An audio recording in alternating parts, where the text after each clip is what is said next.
বাংলাদেশে দুইটি বড় দল, বাংলাদেশ আওয়ামী লীগ এবং হচ্ছে বিএনপি, বাংলাদেশ জাতীয়তাবাদী দল। তো এই দুইটা দলের একটা দল তো অলরেডি হচ্ছে যে পালাইছে, তারা ইঁদুরের গর্তের মধ্যে আছে। আর একটা দল গত 15 বছর ধরে ইঁদুরের গর্তেই ছিল বলা যায়। একটা ছাত্র আন্দোলনকে কেন্দ্র করে এখন এরা রাস্তায় আসতে পারছে। তো তাদের কিছু কর্মকাণ্ড, মানে কিছু নজর কাড়া কর্মকাণ্ড আমি আসলে নোট ডাউন করতেছি ছিলাম, যে আসলে মানুষ বিএনপি কেও বিশ্বাস করতে পারবে না একটা টাইমে গিয়ে। আমি আসলে তাদের যে কর্মকাণ্ডগুলা 5 তারিখের ঘটনার পরে আমার কাছে এতগুলা নথি জমা হয়েছে, আমার কাছে অনেকগুলা জমা হয়েছে যে বিষয়টা, এদের যে অবস্থা লাস্ট, এখন আমি ওগুলা নিয়ে কথা বলবো, একটু সময় লাগবে, এগুলো জাস্টিফাইয়ের বিষয় আছে। এই জিনিসগুলো সবগুলো নিয়ে ক্লিয়ার করব। কিন্তু এই যে এই ছেলেটার কথায় আমি আসলে এই ভিডিওটা করতে বাধ্য হই। এই ছেলেটার কি, তার কথাটা শোনেন।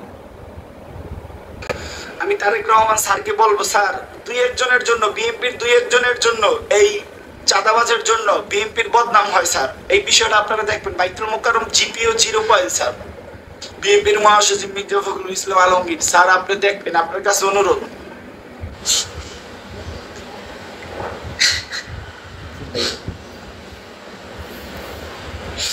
আমরা যে কতটা কষ্ট আছি আল্লাহ ছাড়া কেউ জানে না। আমরা ফুটপাতের দোকানদার বাইতুল মোকাররম কত যে কষ্টে আছি আল্লাহ ছাড়া কেউ জানে না। বিএনপির বিল্লাল বাইতুল মোকাররম জিপিও 0 যুব দলের নেতা বিল্লাল আমার দ্বারে 10 লক্ষ টাকা চাঁদা চাইছে। মেঘনা, এই ছেলে আসলে তাদের নাম এবং ডিটেলস সবটাই ক্লিয়ার করে দিছে। এখন যদি তাদের বিরুদ্ধে আপনাদের দলীয়ভাবে অ্যাকশন না হয়, ও আচ্ছা, অ্যাকশনের একটা বিষয়, আপনারা একটা ব্রিফিং দিয়েই হচ্ছে যে আপনাদের অ্যাকশনটা ওখানে স্টপ রেখে দেন, আপনাদের ওই জিনিসটা খোঁজ রাখেন না। আপনারা অনেক নেতাকর্মীরা ব্রিফিং দিচ্ছেন, কিন্তু নেতাকর্মী ঠিকই হচ্ছে যে প্রোগ্রামে যায়। এরকম যদি কতগুলো প্রমাণ লাগবে আমার কাছ থেকে নিতে পারবেন, যতগুলো আপনার প্রমাণ লাগবে যে আপনার নেতা, আরে আপনি নিষিদ্ধ করার পরেও আপনার বিভিন্ন প্রোগ্রাম ওই নেতা যায়। হোটেলের 4 তলায় 417 নম্বর রুমে নিয়ে আমাকে টাকা চাইছে। অ্যাকশনটা হচ্ছে ভালোভাবে নেবেন, মানে হচ্ছে যদি আপনি মানে তাদের বিচার করতে হয় তাহলে একদম ভালোভাবেই করবেন বিচারটা। আমি আসলে মনে করি এই বিচার দরকার আছে। এটা আপনার অস্তিত্বের লড়াই। আপনাদের যারা বিএনপির যে হচ্ছে যে এই জিনিসটা, এটা অস্তিত্বের লড়াই। আপনাকে খুঁজে পেতে হবে, আপনাকে মানুষের মধ্যে আসতে হবে, আপনার মানুষ, আপনাকে মানুষের, আপনি যে মানুষকে ভালোবাসেন ওইটা জিনিস মানুষকে জানাইতে হবে।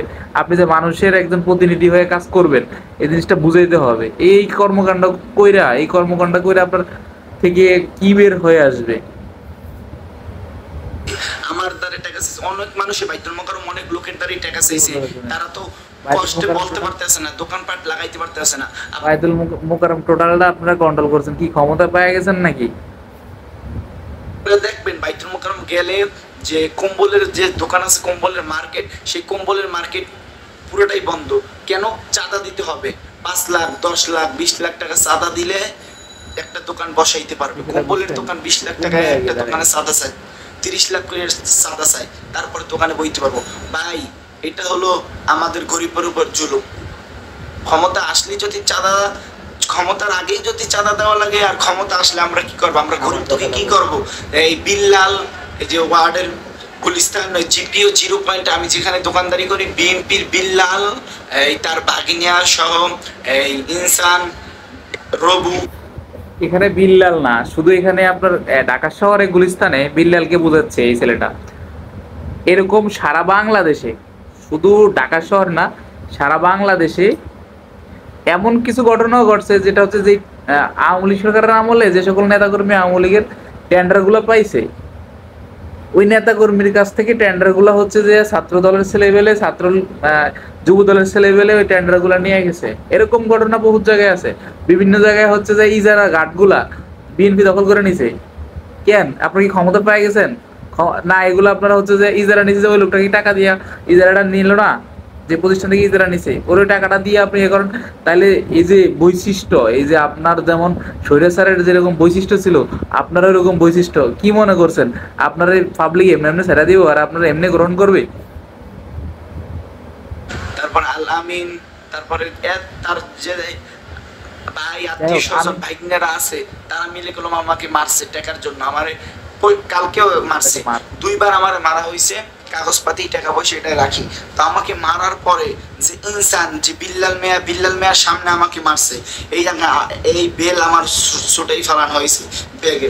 দেখেন এই বেল আমাকে ছুটে ফেলানো হয়েছে, মানে ব্যাগের অবস্থাও ভালো না, এই ব্যাগও আমার ছিঁড়ে ফেলাইছে, এমন পরিমাণে আমাকে মারতেছে। তারপরে এক মুরব্বী ছিল, সেই মুরব্বী কলম আমাকে বাঁচাইছে। মুরব্বী খারাপ মানুষ, এখন দুই একজনের জন্য বিএনপি দলটাকে খারাপ মনে করে, দুই একজনের জন্য, দুই একজন চাঁদাবাজের জন্য, দুই একজন চাঁদাবাজি করে, ওই কারণে এখন বিএনপি দল খারাপ। না না, বিএনপি দল এই দুই একজনের জন্য চাঁদাবাজির জন্য খারাপ হইতে পারে না। তারপরে দেখেন আমার কথা হচ্ছে আপনাদের হচ্ছে এটাকে কঠোর হাতে দমন করা উচিত।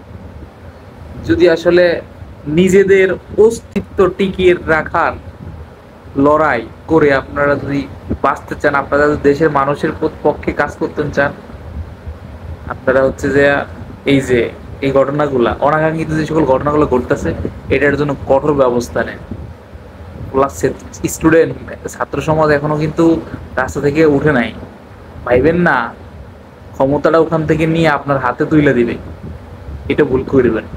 যদিও বিএনপির যেটা হচ্ছে যে মেইন যে নেতাকর্মীরা, তারা কিন্তু বিষয়টাকে ভালোভাবে অবজার্ভ করছে এবং নিয়েছিল, কিন্তু যেটা রুট লেভেল মাঠ পর্যায়ে নেতাকর্মীরা, তারা কিন্তু আসলে এরা তো পলিটিক্সের বুঝতেছে না, না বুঝেই কিন্তু এই সকল কাজগুলো করতেছে। তো আমি বলি যে এদেরকে এই আওয়ামী লীগকে যেভাবে মানে বহিষ্কার করে এরকম দেশ থেকে পালাইলো হয়েছে, এদেরকে ওইরকম একটা আপনার সাজা যদি দুই জায়গা থেকে দেওয়া হয়, শুধু বহিষ্কারে না, তাদের বিরুদ্ধে যদি আইনানুগ অ্যাকশন নেওয়া হয়, তাদেরকে পুলিশে দিয়ে দেওয়া হয়, তাহলে দেখবেন যে বাকি আপনাদের যে অন্যান্য নেতা কর্মীরা এইসব কাজ করতেছে, তারা কিন্তু হতে এটা থেকে দূরে চলে আসবে।